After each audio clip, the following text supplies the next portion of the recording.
नमस्कार दर्शक तथा श्रोतावृन्द, स्वागत छ तपाईलाई नेपाली कथाको यो नयाँ भिडियोमा। आजको भिडियोमा पनि मैले केही कथाहरू लिएर आएको छु। विभिन्न कथाकारद्वारा लेखिएका कथाहरू आजको भिडियोमा समावेश गरिएका छन्। आशा छ तपाईलाई आजका कथाहरू मन पर्नेछन्। भिडियोलाई अन्त्यसम्म हेरेर साथ दिनुहोला। प्रतिक्रिया भए कृपया कमेन्टमा उल्लेख गर्नुहोला। दर्शक तथा श्रोतावृन्द, आजको लागि पहिलो कथा छाया। कथाकार पोषण पाण्डे। निरञ्जनलाई निन्द्रा लाग्न आँटेको थियो। उनको आँखालाई निन्द्राको नशाले लट्ठाउँदै लग्यो। मनमा सूक्ष्म स्नायुहरूमा उनका अधुरा कुराहरू अल्झिरहेका थिए। निरञ्जन कहिले आँखा बन्द गर्दथे, कहिले आधा खोल्दथे। कसैले बिस्तारै ढोका खोलेको जस्तो आवाज आयो। निरञ्जन झस्किए। तीव्र दृष्टिले ढोकातिर हेरे। एउटा हरियो पछ्यौरा ओढेको छाया ढोका बाहिर सुट्ट गयो। ढोका फेरि बिस्तारै बन्द भयो। निरञ्जनले दोलाई पन्छाए। खुट्टाको 5 औँलाले मात्र भुइँमा टेकेर पाइलो चाल्न थाले। छाया अघि अघि बढ्दै गयो। निरञ्जन पछि पछि लाग्दै गए। तेस्रो भर्याङको आखिरी सिँढीमा पुग्दा उनले छायालाई देखेनन्। दलानको कुना कुनामा अन्धकारले अँगालेको छ। निरञ्जनलाई पूर्ण विश्वास भयो कि छाया उनैकी पत्नीको हो। उनी सोच्न थाले, को होला त्यो? बाहिर मध्यरात निस्लोट भएर सुतिरहेछ। यति सन्नाटा छ कि विचारै गर्न सकिँदैन। छिनछिनमा ढोकाबाट कुकुर भुकेको आवाज अनौठो ढङ्गले सुनिन्छ। पात पतिङ्गरसम्म पनि निश्चल छन्। हावा लडिरहेको छ। कसैले वातावरणलाई मादक पदार्थ खुवाएर विचेत पारी निरञ्जन उप षड्यन्त्र रच्न आँटेको जस्तो भान पर्दछ। निरञ्जनले सोचे, को होला त त्यो? अचानक उनको कानमा चुरा छिन्द्रिङ्ग बजेको आवाज आयो। उनलाई कसैले करेन्ट लगाइदिए जस्तो भयो। आङ सिरिङ्ग भयो। वातावरण फेरि शान्त भयो। निरञ्जन सोच्दै गए, को बदमास आएर लुकेको छ त्यहाँ? धेरै दिनदेखि पत्नीले निरञ्जनलाई सिनेमा हेर्ने आग्रह गरिरहेकी थिइन्। अस्तिको पटक निरञ्जनले टाल्न सकेनन्। फलस्वरूप दुवै सिनेमा हेर्न गए। त्यो दिन निरञ्जनकी पत्नीले थित मर्ने गरी ठाँट पारेकी थिए। बाटोमा कतिले देखे होलान्, के गुने होलान्। ओठमा रातो लाली लागेको त निरञ्जनलाई कति मन परेको थिएन। निरञ्जन के गरून्? सौभाग्यवती नारीलाई श्रृङ्गार अवैध गर्नु पनि त मनासी भएन। अस्तु। हलभित्र उनको ठिक पछाडि एउटा 30-35 वर्षको अधेड युवक बसेको थियो। उसको आँखा एकदम धसिएर इनार जस्तो देखिएको थियो। चाउरी परेको मुखमा रगत भनेको पटक्कै थिएन। त्यसमाथि पनि गालामा क्रिम दल्दा दल्दा हाडै टल्केको। आँखामुनि कोरिएको कालो रेखामा उसको तमाम इतिहास छलङ्ग देखिन्थ्यो। यसो हेर्दामा थाहा हुन्थ्यो कुनै लोफर मण्डलीको सरदार नभए पनि प्रमुख कार्यकर्ता त अवश्य हो, किनभने उसको घाँटीमा रातो रुमाल टनक्क बेरिएको थियो। छिनछिनमा उनकी पत्नी बसेको मेज पछाडि खुट्टाले ट्याक ट्याक खाने गर्दथ्यो। यति मात्र होइन, फोटोग्राफरले फोकस मिलाउनका लागि यताउता मुख गरे झैँ ऊ पनि उनकी पत्नीलाई कहिले यो कुनाबाट कहिले ऊ कुनाबाट हेर्ने गर्दथ्यो। उसको आँखामा बदमासी गर्ने नियत साफ साफ झल्किरहेको थियो। उसको हँसाइ पनि विचित्र किसिमको थियो। कहिले हाहा गर्ने, कहिले खिसखिस। सिनेमामा जब नायक नायिका प्रेम सङ्गीत गाउँदथे त्यसबेला ऊ पनि गुनगुनाउँथ्यो। गुनगुनाउँदै ऊ यहाँसम्म गर्थ्यो कि उनकी पत्नीको कुम्नेर मुख ल्याएर कानमा जोड्ला जोड्ला जस्तै गर्न खोज्दथ्यो। उनकी पत्नीले पनि धेरै पटक पछ्यौरा पछिल्तिर फर्काएकी थिइन्। यसमा निरञ्जनलाई हिजोसम्म विशेष चाख थिएन, तर आज उनलाई पत्नीको त्यो क्रियामा सन्देह प्रकट हुन थाल्यो। निरञ्जनले लामो सास फेरे। उनको शरीरमा तापक्रम क्रमशः चढ्दै गयो। भित्रभित्रै उनी उत्तेजित हुँदै गए। जोसमा आएर अगाडि बढेका थिए, फेरि पछि हटे। टर्च लाइट लिन भनेर माथि उक्ले। दोस्रो भर्याङ पुग्दा नपुग्दै उनको गति मन्द हुँदै गयो र आखिर स्थिर भयो। हुन त त्यही बदमास हो, तर त्यसलाई घर यही हो भन्ने कुरा कसरी थाहा भयो? फेरि अस्ति सिनेमा हेरेदेखि उनकी पत्नी बाहिर पनि गएकी छैनन्। उनले पत्नीलाई पहिले नै भनिदिएका थिए, खबरदार मलाई नसोधी बाहिर कतै जाने नगर्नु। निरञ्जन पुरानै ठाउँमा आएर झोक्राउन थाले। उही सन्नाटा छ, उही अन्धकार। निरञ्जन गहिरो सोचाइमा डुब्दै गए। बाहिर पहाडको पिठ्यूमा लुकेका बादलका दलहरू आकाशमा फिजिन थाले। सम्पूर्ण वातावरणलाई रहस्यपूर्ण आवरणले ढाक्यो। अनि कता कताबाट खिस्सा हाँसेको हल्का आवाज निरञ्जनको कानभित्र पस्यो। उनको सम्पूर्ण ध्यानले एउटा संयुक्त मोर्चा कस्यो। निश्चल खम्बा झैँ उनी उभिरहे। सास पनि यति बिस्तारै फेर्न थाले कि उनलाई थाहै भएन उनी सास फेरिरहेका छन् अथवा यो के फेरि खस्याखुसुक कुरा गरेको जस्तो आवाज। कति अस्पष्ट निरञ्जनले बुझ्नै सकेनन्। तमाम इन्द्रियका शक्तिहरू कानमा लगेर थुपार्दा पनि उनले त्यस आवाजको अर्थ सम्झन सकेनन्। निरञ्जनको निधारमा चिटचिट पसिना आयो। मनमा अनेक किसिमका तरङ्गहरू आन्दोलित हुन थाले। उनको सामुन्ने यही एक प्रश्न खडा भयो, को होला त्यो? एक्कासी उनको स्मृतिपटमा हरिगोपाल आइपुग्यो। हरिगोपाल सधैँ निरञ्जन कहाँ दूध ल्याउने गर्छ। 2 हातमा दूध राख्ने भाँडो कुन्ड्याउँदै बिहान बेलुका ठिक टाइममा ऊ आइपुग्छ। दलानदेखि नै दुलै बजै भनेर माथि चोटासम्म पुग्छ। खुब हडबडमा भए जस्तो देखाउँछ। दूध कराईमा खनाउँदा पुलुक्क उनकी पत्नीतिर हेर्ने गर्छ। निरञ्जनले खास आफ्नै आँखाले कतिचोटि देखेका छन् उनकी पत्नीले दूधको विषयमा कुनै प्रकारको खोट लगाएकी थिइन। फेरि उसलाई यसो भन्नु के मतलब, दूध कस्तो छ दुलै बजै? धेरै दिनदेखि निरञ्जनलाई उसको छाँटकाट निको लागेको थिएन। एकपटक त उनले यस्तो पनि देखेका थिए कि हरिगोपाल विचित्र मुद्राबाट कुनै के भनिरहेको उनकी पत्नी बडो चाख मानेर सुनिरहेकी। हेर्दा सुधो भएर के गर्नु, भित्रभित्रै आगो सल्काउँछ। मौकामा कस्तो आँखा घुमाउँछ, निरञ्जनलाई थाहा नभएको हो र? निधारमा रातो टिका कहिल्यै छुट्दैन उसको। बाकटे भोटोमाथि कश्मीराको स्टकोट लगाउँछ। खाकीको मैलो कट्टु लगाएर आफ्नो कसिएको तिग्रा देखाउन खोज्छ। पाजी बदमास। निरञ्जनको नसामा रगत छिटो बग्न थाल्यो। अन्धकारमा यसै त मस्तिष्क गोलमाल हुन्छ, उसमा पनि हरिगोपाल 2-3 हात पर उसकी पत्नीसित। उफ, उनले सोच्नै सकेनन्। निरञ्जनले बिस्तारै एक फर्याङ पार गरे। बाहिर उत्तिकै सुनसान थियो। जतिको पहिले उसलाई फस्स एउटा विचार सुझ्यो। हरिगोपाल एउटा तल्लो खालको मान्छे, जे भए पनि त्यतिको ह्याउ पुग्दैन। साहस पनि मानिसले आफू सरको सम्ममा गर्न सक्छ। हो, ऊ बिहान बेलुका उनी कहाँ दूध ल्याउने गर्छ, त्यो भिन्नै कुरा। तर यस समयमा यस किसिमले उसकी पत्नीसित असम्भव। हातमा हात मल्दै निरञ्जन फेरि तल उर्ले। उनको सम्मुख उही प्रश्न थियो। को होला त्यो प्रश्न? कुनै शताब्दीदेखिको निश्चल र निष्पन्द ऐतिहासिक स्मार झैं खडा थियो। प्रश्नको मुखमा मुच्छित हाँसीको छाप विद्यमान थियो। अगाडि निरञ्जन पनि स्वयं एक प्रश्न चाहिँ स्तम्भित थिए। उनको मानसिक स्थिति त्यस बेला घडीको ठिक पेन्डुलम जस्तो थियो। उनलाई रेङ्गटा लाग्ला जस्तो हुन थाल्यो। आकाशलाई बादलले टम्म ढाक्यो। एक बाजी बिजुली चम्कियो, बादल गर्जियो, हावा बहन थाल्यो। हिस्स 2 सास आफूमा ठक्कर खाँदा निस्केको आवाज जस्तै। अब कतैबाट कुनै प्रकारको आवाज सुनिँदैन।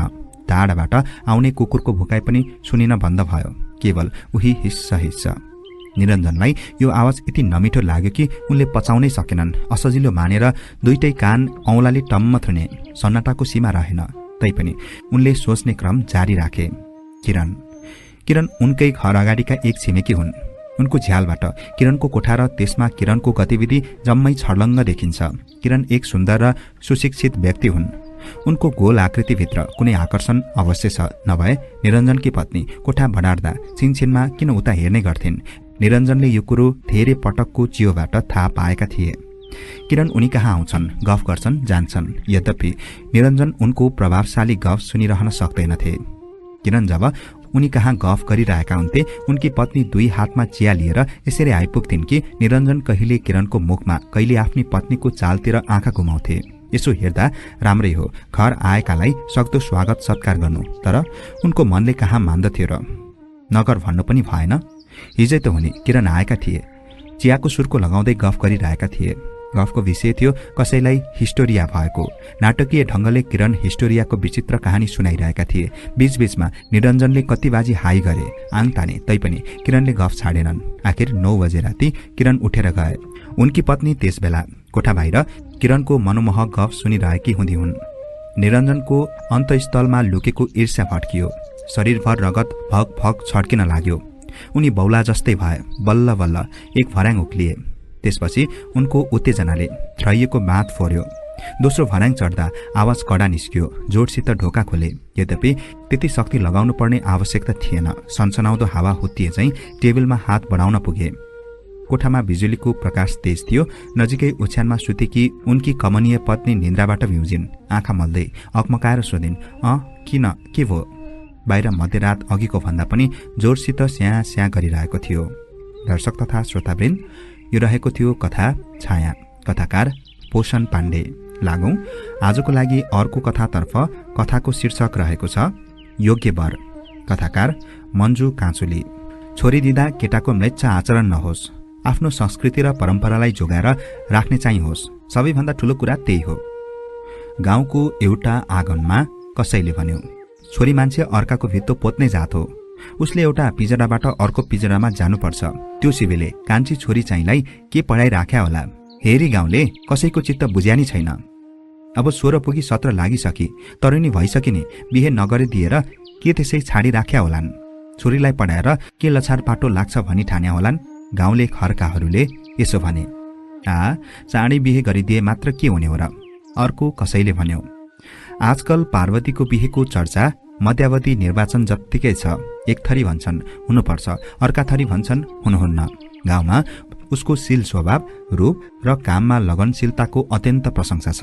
पार्वतीलाई चिन्ने जान्ने मान्छेहरूले ऊ एउटा अनुशासनमा राखिएकी छोरी हो भन्छन्।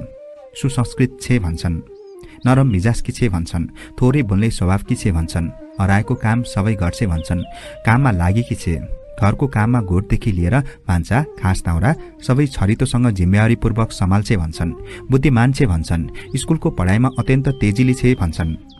पार्वती शिव शर्माकी मन परेकी र कान्छी छोरी हो, त्यसैले नै उसले यो छोरीलाई पढाएको हो। अरू दुई छोरीलाई उसले एक माना मनज्ञ खान पुग्ने घरमा 14 वर्षको उमेर ननाग्दै विवाह गरेर पठाइसकेको छ। उसले कसैको पनि लोकाचार खप्नु परेको छैन, किनकि उसका छोरीहरूले गाल पारेर हिट्ने उमेर अघि नै उसले उचित समयमा उचित तवरले बाटो लगाइदिइसकेको छ, डाँडा कटाइदिइसकेको छ। तर आज शिव शर्माको पारिवारिक जीवनमा अलिकति सोच र चिन्ता यो कान्छी छोरी पार्वतीले उब्जाइदिएकी छ। त्यस्तो अनिष्ट त खास केही भइहालेको होइन, तर 17 वर्षको उमेर भइसक्दा पनि उसलाई दुलहाको घर पठाउन पाइएन भन्ने चाहिँ पक्का पनि शिव शर्माको ठूलै चिन्ता हो। सावित्री देवीलाई साइली भाउजूको नाममा गाउँमा सबैले चिन्छन्। ऊ निकै छक्का पञ्जा गर्न जान्ने एउटी हदवैसे स्वास्नी मान्छे हो। उसको आफ्नो गृहस्थी चाहिँ सप्रेको भन्न नमिल्ने चाहिँ छ। ऊ विवाहित छे, त्यसैले भाउजू भनेका हुन्। ऊ सन्तानहीन र पतिहीन छ। त्यही 40 वर्षे सावित्री देवी शिव शर्माको घरमा एक दिन उल्लासपूर्ण अनुहारमा टुप्लुक्क आइपुग्छे। ऊ कसैको घर पस्दा गाउँघरको कुनै न कुनै आश्चर्य वा नयाँ समाचार सहित पस्छे। शिव शर्माकी स्वास्नीलाई चिन्ता नै छोरीको बिहेको छ। हतनपत छोरीको बिहेको कुरा र भने जस्तो उम्मेद्वारको खोजीको सन्दर्भ साइली भाउजूको अगाडि ऊ आउन साथ राखिदिन्छे। उसले यो कुरा भन्नु अघि नै साइली भाउजूको मुख सकसकाइरहेको हुन्छ। आजकल त बिहे गर्ने चलन पनि अलि ढिलो नै छ। गोपालकी छोरी पनि त 18 यही गएको वैशाखमा नागिसकिने, अझै बिहे गरेका छैनन्। उमेर पुगेर बिहे गरे त छोरीले घर खान सक्छन् नि। साँच्ची त्यो कृष्णकी छोरी त अमेरिका धेरै पढेर अहिले काठमाडौँ सहरा बेसकन पैसा कमाएछ अरे। बाबुआमालाई पनि उतै झिका छ अरे। कन्या चाहिँ यही हाम्रै गाउँकै गर्ने रे। सहरा नि थुप्रै कन्या दिन आउँछन् रे। पहिले पहिले गाउँका केटाले सहरका कन्या पाउँदैनथे, सहरियाहरू पाखेलाई छोरी दिँदैनथे। आजकल त सहरा छोरी धेरै भएछन् क्यार, थुप्रै दिन आइरहन्छन् रे। कृष्णको छोरा चाहिँ आफै गाउँघरकै पढे लेखेकी राम्रो स्वभाव भएकी कन्या बिहे गर्छु भन्छ रे। हाम्री पार्वती कृष्णका छोरालाई मेरो विचारमा ठिक्क मिल्ने रहेछ। म कुरो चलाउँ, कुरो पठाउँ? शिव शर्माकी स्वास्नी फरिया अलिकति माथि सार्दै सावित्रीको नजिकै टुसुक्क बस्न पुगी र भनी, हुँदैन हुँदैन, त्यस्तोलाई हाम्री छोरी शीतमा लिन खोज्दा हो। त्यस्तो आफ्नो धर्म संस्कृति बिर्सेर बस्नेलाई कसैले छोरी दिन्छन्? हुन्नै हुन्न सानिका बा। त्यस्तालाई चाहिँ हाम्री छोरी के भनेर दिनुहुन्थ्यो? कुनै हालतमा पनि हुँदैन। फेरि त्यो अलि दिन अमेरिका नै फर्कन्छ रे। त्यसलाई छोरी दियो भने त हामीले छोरीको अनुहार पनि देख्न पाउँदैनौँ। शिव शर्मा स्वास्नीको कुरा सुनेर एक फेर जङ्गियो र फेरि स्वास्नीको कुरा उसलाई मनमा बडो खत लाग्यो। नपढेको नलेखेको भए पनि अरूले आफूलाई आधुनिक भनिदिएको रुचाउने शिव शर्माले स्वास्नीलाई सानो स्वरमा छ्यास्यो। के कुरा गर्छ यो? आजकल धेरै पढ्न अमेरिका त जानुपर्छ नि। केटो त निकै गतिलो जस्तो छ। तर म्लेच्छ वातावरणमा 10 वर्ष बिताएको ज्वाइँलाई कसरी नारायण भनेर गोडामा ढोक्नु? उसको मन दिग्मिगायो। शिव शर्माले आफ्नो जिन्दगीभरमा भोगेका धेर थोर द्वन्द्व मध्ये यो नै सबैभन्दा ठूलो द्वन्द्व भयो। नखाउँ भने दिनभरिको शिकार, खाउँ भने कान्छा बाउको अनुहार भयो उसलाई। उनीहरूकी छोरी पार्वती चाहिँ भर्खर एसएलसी पास गरेर क्याम्पस जाने उत्साह उल्लास र तर्खरमा छे। आफ्नो पढाइको लागि क्याम्पस पढ्ने किताब पनि किनेर ल्याइसकेकी छे। उसका अरू पास भएका साथीहरू सीता, अम्बिका, इन्दिराको यसै साल बिहे हुने निश्चित भइसकेको छ। आफ्नो पनि बाउले बिहे गरिदिने हो कि क्याम्पस पढ्न नपाइने हो कि भन्ने उसलाई ठूलो चिन्ता र डर छ। मिल्ने साथीहरूसँगको बिछोड अर्को दुःखको कुरा हुनेछ। क्याम्पस पढ्न आउँदा पनि परीक्षा लिन्छ रे। त्यसैले ऊ अझ मेहनत गरेर पढ्दैछ। घरका कामहरू अब उसलाई बिस्तार बिस्तार बोझ जस्तो लाग्न लागिरहेको छ। फुर्सद भयो कि किताब नै लिएर बसिहाल्छे। एक साँझ भान्सामा थालको फाक मुस्दा मुस्दै टक्क अडेर स्वास्नीको अनुहार हेर्दै शिव शर्माले भन्यो, छोरीलाई भने जस्तो केटो नै पाइएन। बरु यसै राख्नुभन्दा त्यही कृष्णको छोरोलाई दिने पो हो कि? पढे लेखेकै छ, परिवार सम्पन्न र इज्जतदार छ, पैसा पनि धेरै नै कमाउँछ, रोगीको उपचार गर्ने डाक्टर भएको छ। छोरी त्यसैलाई दिनुपर्छ। पछि यही सदरमुकाममै आएर बस्ला।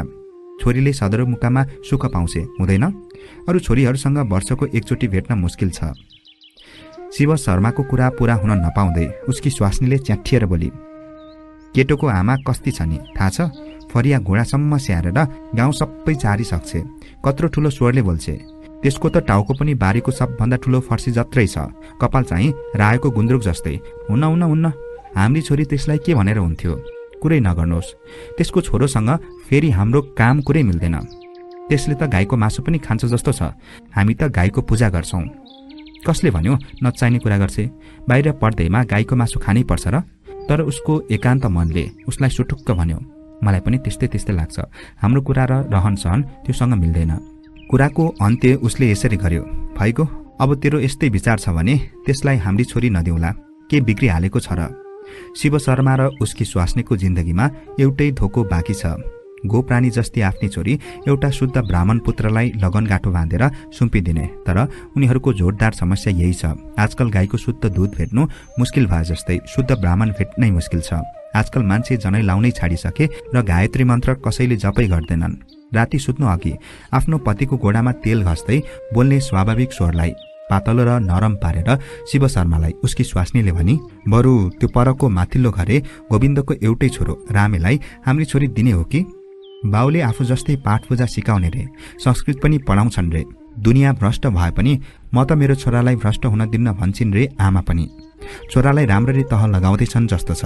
चुरोट त खाँदैन रे, सुपारी शुद्ध टोक्दैन रे। कति राम्रो गाईखोरी टुपी पाली राख्या छ रे। फेरि 6 डोरी जनै सधैँ कति राम्ररी लड्काएर लाउँछ रे।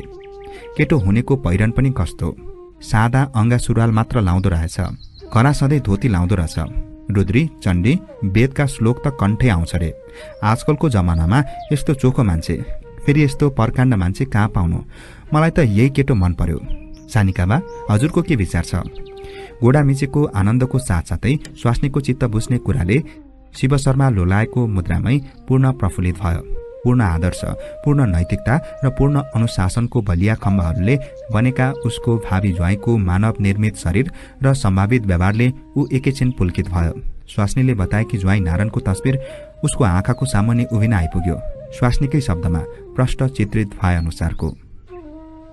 मादले र जाँते गरी सबैभन्दा ठूला 3वटा पाकेका फर्सी छानाबाट झिकेर शिव शर्माकी स्वास्नीले छोरीको विवाहको भनेर आँगनको कुनामा अलग्गै छुट्याइदिए। गाउँका स्वास्नी मानिसहरू जम्मा भएर पात गाँस्न थाले। बिहे चाहिँ गोविन्दको एउटै छोरो रामेसँग हुने भयो। कन्या के भन्छन् नि? खुसुक्क एउटाले अर्काको कानमा भन्यो, अब जग्गामा ल्याउने बेला भइसक्यो, के भन्ने नि? कन्यालाई जग्गामा ल्याउनु पर्यो। आधिकारिक स्वरमा कसैले भन्यो, कन्या त घरमा कहीँ पनि भेटिनन्। दिसा पिसाब गर्न त्यतै कतै घरको पछाडि वा बाहिरतिर होलिन्। एउटा जवाब त्यतै कतैबाट आयो, कहीँ पनि छैनन्, हामीले सबै ठाउँ खोजिसक्यौं। 2 जनाको सामूहिक बोली सुनियो। भेट अकमक्क पर्यो। शिव शर्माको पिँडौला फत्रक्क गल्यो, मुटु तर्स्यो। ऊ जङ्गिएर उठ्यो। छोरीसँग बिहेको सहमति लिन खोज्दा मन्टो हल्लाएर असहमति जनाएकी छोरीको अनुहार उसको सामुन्ने स्मरणमा देखा पर्यो।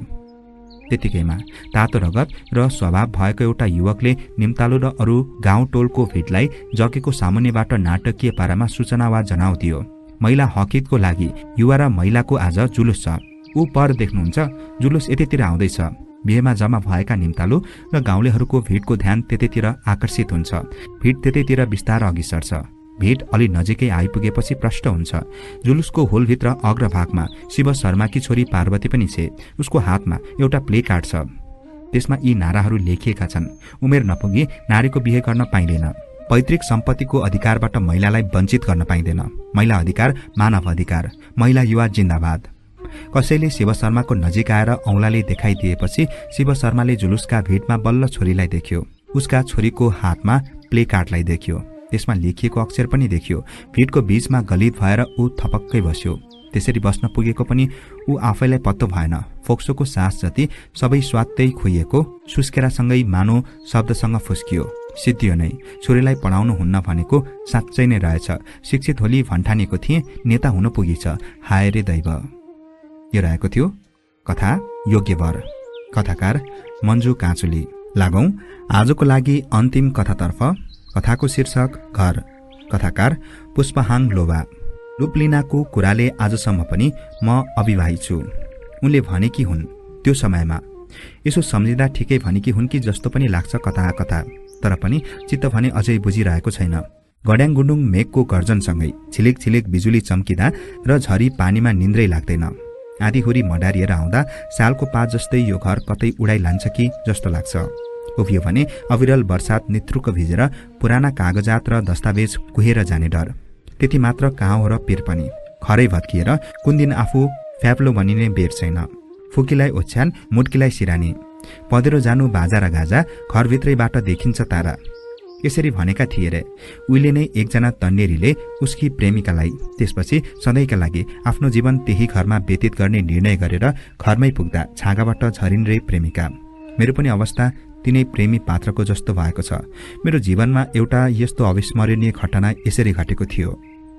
वैशाख महिनाको एक साँझ कुखुरा बास लाग्ने समय अगावै पछ्यौराले माथिबाट छोपिएको थुन्से र ठुलो र लामो खाले पेरुङ्गोमा ह्यान्डब्याग पाराले कुखुराको भाले बोक्ने दुईवटी तरुणीहरू सिधै मेरै घरतिर हानेर आउँदै थिए। पुगेर गाउँको माथिल्लोपट्टिको ढुङ्गे सिँढीमा भारी बिसाएर बसेका उनीहरूको शारीरिक हावभावले गहिरो थकान देखाइरहेको थियो। म भने गाईबस्तु थन्काउन पसे। हतार नगरौं त। आकाशमा कालो घनघोर बादलहरू डल्ला डल्ला भएर डाँडापारीबाट मडारिएर आउँदै थिए। मानव कुनै अनिष्ट सन्देश दिएर छोप्न आएका काला पर्दाहरू। एक्कासी बिजुलीले चिर्दा आकाश फाटे झैं भयो। पानीसँगै असिना पर्न थाल्यो। किसानले बारीमा मकै छरे जस्तो। पुरै डाँडा बैसालो उतिस र काभ्राका टुप्पाहरू हल्लाउँदै आयो आँधी। कतै सुँगुर खोरको छाना र कटेरोको छाना उचालेर कमिलाले मकैको च्याख्ला जातोको छेउबाट बोकेर लगे जस्तै लाँदै थियो। बाँसका टुप्पाहरू छटपटाएका सर्प जस्ता हल्लिन्थे। असिनाको चुटाइले तुजा तुजा भएर केराको पात चिच्याइरहेको थियो। अब यता नआऊ, केही छैन। म दौडेर घर पुग्दा ती तरुणीहरूले थुन्से घरभित्र खाँदेका रहेछन्। मेरा दिदीबहिनीहरूसँगै ती तरुणीहरू पनि घरको बलमा तुर्लुङ तुर्लुङ झुन्डिरहेका थिए। मकैको पिठो, सुँगुरको खप्पर र हड्डी अगेनामा डढाएर धुवाँ निकाल्दै घेम्पाको जाँड झिकेर हतार हतार छड्दै थिइन् आमा। मकैको पिठो र हड्डी डढाउँदा आँधीहुरी तर्किन्छ। जाँडको छक्रा चढ्दा चट्याङ पर्दैन भन्ने लोकविश्वास छ। तर यसको वैज्ञानिक तथ्य त होला नहोला। आँधीले झण्डै उडाइ लगेको बिचरा मेरो घर बलोमा झुन्डिएर धन्न जोगाए दिदीबहिनी र पाहुनाले। एकछिनपछि असिना पानी र आँधीहुरी शान्त हुँदा रातको बर्कीले जमिन छप्पै छोपिसकेको थियो। घरभित्र जमेको पानी बटुकोले उघाएर फालिन् दिदीले। त्यसपछि ती पाहुनाहरूलाई घरको परतिर कुनामा गुन्द्री बिछ्याइदिइन्। बेला बेला चलिरहेको हावा सामना गर्दै पिल पिल बलिरहेको थियो। थिप्री मट्टीतेलको गन्ध छर्दै मेरो आँखा चोड्दै मलाई झलक झुलुक हेर्दै कानी खुसी गर्दै मुसो मुसो हाँस्दै बसे ती पाहुना तरुणीहरू। होइन, हजुरका घर त यहाँ पो रहेछ नि। एकजना लजालु पाराले पछ्यौरीले मुख छोप्दै बोलिन्। हजुर ह त, मैले भने। यस्तो आपतमा यहाँ ओत लाग्न पायौँ र धन्न ढुक्क भयौँ, नत्र बिजोक हुन्थ्यौँ होला। अर्की चाहिँ बोलिन्। होइन, तपाईँलाई हामी चिन्छौँ नि, तर तपाईँले हामीलाई चिन्नु भएन होला। अर्कीले बोलिन्। केही बेर अन्यलमा परे म। कतै भेटघाट भएको हो कि भनेर गोत लिएँ। त्यसपछि भने, सिस्नुको फेद चढ्न सकिँदैन, दुःख र पीडा लुकाउन सकिँदैन। के गर्नु हजुर, विरक्त लाग्दो कटेरो घरलाई सम्झेर दरबार आइदिनु भयो, राम्रै भयो। अनि योभन्दा पहिले हाम्रो भेटघाट कतै भएको थियो कि? ह त नि, अस्ति अम्बरपुर आङबुङ मेलामा भेट भएर त्यत्रो धान नाचेको बिर्सनु भएको? हाम्रो घर नाङ्गी अनि हाम्रो दिदी यतै माथि डाँडा गाउँमा फाचा आएर बसेको छ। हिजो अस्ति भर्खर सुखेरे भएर हेर्नु जाँदै गरेको, हुरी पानीले डोकेर रात परिगो। ठिकै छ त, भोलि बिहानै पुगिहाल्नुहुन्छ, मैले भने। आजै पनि तपाईँले हामीलाई चिन्नु भएन होला है? मै त हुँ नि, छेउघरे कान्छी। साथी चाहिँ बाँसघारे माइली। लजाएर हो कि किन हो कुन्नी, छेउघरे कान्छीको तिग्रा बाँसघारे माइलीले चिमोटी दिइन्। बेलुकीको खानपिन सकेर दिदी बहिनीहरूले भुइँ बडार कुडार गरेर घरभित्रै लहरे ओछ्यान लगाए। सुँगुर सुताई एकै ठाउँमा दिदी बहिनीहरूसित। ती पाहुनाहरू पनि लस्करै ओछ्यान लागे। म भने बाहिर सिकुवामा ओछ्यान लगाएर पल्टिएँ। साँच्चै अस्ति आङबुङ मेलामा जाँदा यी पाहुनाहरूसँग भेट भएर रातभर धान नाचेको, तर सामूहिक नाचले गर्दा उति राम्ररी ख्याल राख्न सकिएन छ क्यार। उसो त यिनै कुन चाहिँ एकजना या यिनीहरूकै एकजना साथीले गाएको पालम अहिले पो सम्झन्छु। सिमलै फुल्छ डालै पिच्छे, जोमनै ढल्छ सालै पिच्छे। यस्तो समस्याबीच फेरि आज यही घर ताकेर कसरी आएका होलान्। हुन त उनीहरू पनि विपदमा परेर आए। लाज र डरको लुकाउने ठाउँ त हुँदैन नै। यसरी नै कुनै बेला समस्याहरू आइपर्छन् भनेर घर बनाउने कोसिस गरेको धेरै भए पनि अहिलेसम्म छेपारोको कथा मात्र भएको छ। अब जे भए पनि सकियो। यसरी आफ्नै मनसँग संवाद गरिरहेको बेला ढोका खोलेर बाहिर निस्किआए पाहुनाहरू। सास थुनेर सुते झैं अभिनय गरे। सिकुवाबाट बिस्तारै बलेसी नाक्दै आँगनको छेउमा जाँदै थिए। या हो, एकजना पाहुनाको मुखबाट छन्नै अश्लील शब्द फुत्किन खोज्दै लडेको आवाज सुने। सन्नाटामा बिस्तारै टाउको उठाएर हेर्दा ब्याट्री सकिने लागेको जीप टर्चको फ्लक्सले एकजनाले देखाइरहेकी थिइन् भने एकजना हिलोमा चिप्लिएर उत्तानो लडिरहेकी थिइन्। हौ साथी, के पो गर्छस्? एकजनाले भनिन्। यहाँ चाक ठोकेर मर्न लागेको बेला के पो भन्छस् हौ? जुरुक्क उठेर सुर्किएको लुङ्गी मिलाउँदै भनिन्। यसरी गन्थन गर्दै आँगनको पल्लो छेउनेर पिसाब फेर्दै गरेको आवाज कानमा गुन्जिरहेको थियो, खेतको समाज जस्तो। हौ क्रेम्बा र क्रेकमे तेङमेला, सिकुवामा सुत्नेले त थाहा पाएन? कोनिनु आरेङ्ने हेक्याङ्गा। अलिकति खोरे जस्तो गरेर थाहा नपाउने जस्तो गरे पाहुनाहरू घरभित्र पसि गए। हिजो हाम्रो स्थिति यस्तो मात्र थिएन। मेरो बाजेले बनाएको ठुलो र राम्रो घर मेरै आँखा सामु भत्किँदैछ। जोसुकै व्यक्तिले लोभाएको मन पराएको घर, आँगन वरिपरि विभिन्न प्रजातिका रङ्गी-चङ्गी फूलहरूसँगै फुपूहरूको वैश पनि फुलेको थियो। यस घरमा बटुवा र नयाँ मानिस कति आउँथे, कति बास बस्थे। दिनदिनै मेरा बाजेको उमेरले वैशालु भन्ज्याङहरू पार गरेर खाम निल्नै लागेको क्षितिज छुँदै थियो। लौरोको सहाराले मात्र आफूलाई उभ्याउन सक्ने अवस्थामा पुग्दै गएपछि घर संरक्षण गर्न सकेनन्। समय सँगसँगै फुपूहरूले पनि माइती घर छोडेर कर्म घरतिर आफ्नो भाग्य पन्छाउँदै लगे। त्यसपछि बिस्तारै बिस्तारै घर भत्किनै जान थाल्यो। बाजेको मृत्युपछि त छन् फुपूहरूले पनि पुरै माया मारे। बाजेको परिश्रम र पौरखले बनाएको यतिको राम्रो घर हेर्दा हेर्दै भत्किँदैछ। ढोकाहरू बाङ्गिएका छन्। मूल खाबो खुन लागेर ढलेको छ। गाह्रो भत्किएको छ। स्याल, बनढाडे जस्ता वन्यजन्तु घरभित्र पसेर गोठ लगाएर बस्न थालेका छन्। वास्तवमै भन्ने हो भने यो घर यसरी भत्किने थिएन। यो घर भत्किनुको कथा बेग्लै छ। बाजेका छोरा, काका, बडा र बुबाहरूको कहिले पनि मिलोमतो नहुने, सल्लाह नमिल्ने, दिनभर सुत्ने, अर्काको घरमा मात्र मरिमरि काम गर्ने, आफ्नो घरमा दाजुभाइ मिलेर काम नगर्ने, झगडा मात्र गर्ने, आफ्नो घर स्याहार सुसार नगर्ने, आफ्नो उन्नति प्रगतिको काम नगर्ने, आफ्नो बुबाले बनाएको घर संरक्षण नगर्ने भएकोले भत्किएको हो। यति बेला उनीहरू कता कता बेपत्ता जस्तै भएका छन्। मैले काठ ढुङ्गा थुपारेर बाजे जस्तै सुन्दर घर बनाउने सोच बनाएर एउटा खडेरी छनौट गरेर घर बनाउने निर्णय गरे। वास्तुशास्त्र अनुसार माटो खदालेको ठाउँमा माकुराको जालो पनि टाँगेको थियो। माकुराले जालो टाँगेको ठाउँ उपयुक्त हुन्छ भन्ने वास्तुशास्त्रीय विश्वास पद्धति अनुसार घर बनाउने तयार गर्दै थिए। ठिक त्यसै बेला फेरि बुबा, काका र बडाहरूले बितुल्न थाले। घर त मानिसलाई मात्र होइन, जीव जन्तु र पशु पंक्षीलाई पनि अपरिहार्य छ। जंगली जनावरहरूको पनि अनेक ओढार हुन्छ। चराहरूको पनि रुख हुन्छ। भोक के हो? खान नपाई सडकमा बस्नेलाई सोध। शोक के हो? आफ्नो सन्तान गुमाएकी आमालाई सोध। फकान के हो? उकालीमा भारी बोक्ने भरियालाई सोध। घर के हो? भाडामा बस्नेलाई सोध। भने जस्तै घर नहुनुको पीडा घर नहुनेलाई मात्र बोध हुन्छ। कति आवासविहीन मानिसहरू रुँदैछन्। खुला आकाशमा उठ्ने चरा थकित भएर रुखमै बसे जस्तै त हुने मानिस पनि बल वैश हुँदासम्म जहाँ गए पनि अन्ततः घरमै आउनुपर्छ। कसैले चित्त दुखाउँदा होस्, कतै परदेशमा बिरामी पर्दा किन नहोस्, आखिर मानिसले सम्झिने त घर नै हो। जसरी पनि घर बिना त नहुने रहेछ। अब त के भन्छन्, मलाई मतलब भएन। जतिसुकै बिथुल्न खोजे पनि, झगडै गरे पनि मेरो प्रयासलाई अगाडि बढाएरै छाड्छु। यही मेरो बाजेले बनाएकै घर मर्मत गर्छु। छ्याल ढोकामा जसरी सुन्दर बुट्टा कुँदिएका छन्, अब उसरी कुद्ने। सुन्दर घर बनाएर पाजाई तेन्तुम्याङ जस्ता च्याब्रुङ नाच्नेलाई नाच्न लगाउनु पर्यो। मुन्दुमी लय सहितको च्याब्रुङको धुनले मात्र घुन झार्न सक्छ र भत्किँदैन घर। मुन्दुम नपुगेको घर जति बनाए पनि भत्केकै गर्छ। यतिका वर्षसम्म एक आपसमा मायाको डोरीमा नथिएर बाँचेका छौँ लुप्लिनासँग। दुबो जस्तो धरती बाँधेर सांसारिक रीतलाई पछ्याउनु पर्छ नि अब त भन्दै कति फकाउँछु लुप्लिनालाई। सबैभन्दा पहिले घर बनाऊ। मन नमिलेर बाँडिएर छरिएर हिँडेका काका, बाउ र बडालाई एकै ठाउँमा भेला पार। त्यसपछि मात्र तिमीले राखेको प्रस्ताव पारित हुन्छ। लुप्लिनाको यस्तो अडानको सिरानी लगाएर कति रातहरू निलिसके। यही झुपडीमा साँच्चीकै उज्यालोसँगै उठेर घर बनाउने दृढ संकल्प गर्दै पल्टिरहे नसुती रातभरि। उज्यालो हुनु पूर्वको रिमरिमे पर्दा फाट्ने गरी पाहुनाहरूको भाले पेरुङ्गो भित्रैबाट बेजोटले भास्यो। त्यसपछि गाउँभरिका भालेहरू प्रतिस्पर्धात्मक तरिकाले बाँच्न थाले। दर्शक तथा श्रोतावृन्द, यो रहेको थियो कथा घर। कथाकार पुष्पहाङ लोबा। यो कथा लिम्बू भाषाबाट अनुवाद गरिएको कथा हो।